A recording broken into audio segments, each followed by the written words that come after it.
अपने जीवन से बड़ों के आगे क्यों शब्द को घटा दो। इस बच्चे ने आज तक कभी क्यों नहीं पूछा, अभी मत सीखो बाद में सीख लेना, क्यों नहीं। लेकिन प्रश्न तो मन पे आ ही गया, चेहरे पे दिख ही गया प्रश्न, तो चेहरा पे प्रश्न आ गया। तो पिताजी ने पूछा तुम ये जानना चाहते हो कि मैं क्यों नहीं मिलना चाहता? बोले जी। तो पिताजी ने कहा देखो अभी तुम क्यों मत पूछो, बस यही समझ लो कि मैं उनसे अभी ना मिलूं तो मेरे लिए अच्छा है, उनके लिए भी अच्छा है। अब बेटे ने जाके कहा अतिथि ने कहा कि ये कैसे संभव है, जिनके घर में रात रुका और उन जिनके बच्चों ने इतना आदर मेरा किया, मैं उनका दर्शन नहीं कर सकता। मैं एक बार वो यहां नहीं आ सकते तो मैं पहुंच जाता हूं, मैं वहां दर्शन कर लूंगा। अब पिताजी को लगा कि ये बहुत मुश्किल है, मैं क्या करूं। बच्चे ने जाके कहा तो पिताजी ने कहा देखो सुनो, मैं किसी कारण को लेके उनसे मिलना नहीं चाहता, पर जब वो यहां आने के लिए तैयार हैं तो मैं ही चलता हूं। तो वो वयोवृद्ध व्यक्ति अपने उस कुटिया से निकले और उस कुटिया से निकलकर वहां पहुंचे।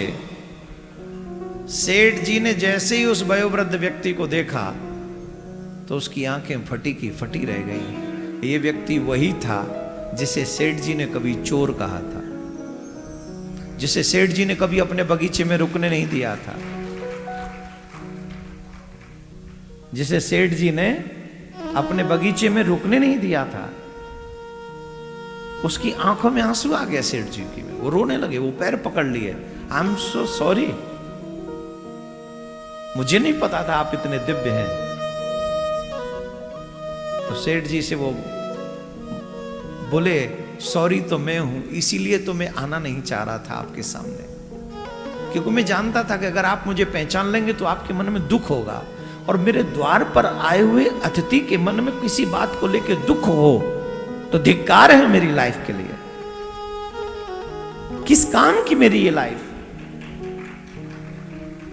मैं मैं सॉरी हूं कि मैं इसीलिए नहीं आना चाह रहा था कि मुझे देख के आपके मन में ये दुख के भावना आ जाए, मेरे कुटिया पे कोई, मेरे द्वार पे कोई अप्रसन्न ना हो। सेठ जी उनके चरणों में सर रख के रोने लगे और कहने लगे महाराज मुझे सिर्फ इतना बता दो कि धनवान मैं हूं कि आप?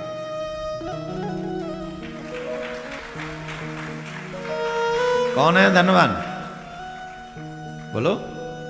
धनवान वो नहीं जो बड़े घरों में रहते हैं, धनवान वो नहीं जिनके अकाउंट में बहुत पैसा होता है, धनवान वो नहीं होते जिनके परिवार बहुत बड़े होते हैं, धनवान वो होते हैं जिनके दिमाग में विचार महान होते हैं और वो विचार कर्म में होते हैं, वही धनवान होता है। बड़ा आदमी पैसे से नहीं बनता, बड़ा आदमी विचारों से और कर्म से बनता है।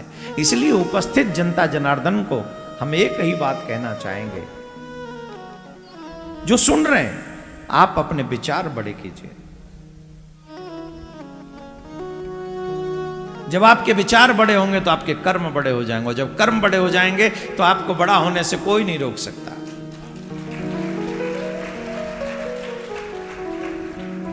और दूसरों के लिए तो कहा है बड़े भय तो कावै जैसे पेड़ खजूर, पंछी को छाया नहीं फल लागे।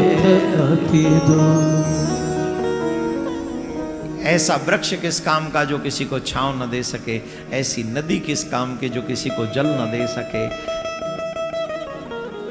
ऐसा भगवान किस काम का जो किसी के जीवन का पालन न कर सके, और ऐसा बड़कपन किस काम का जो जरूरत पड़ने पर किसी के काम न आ सके।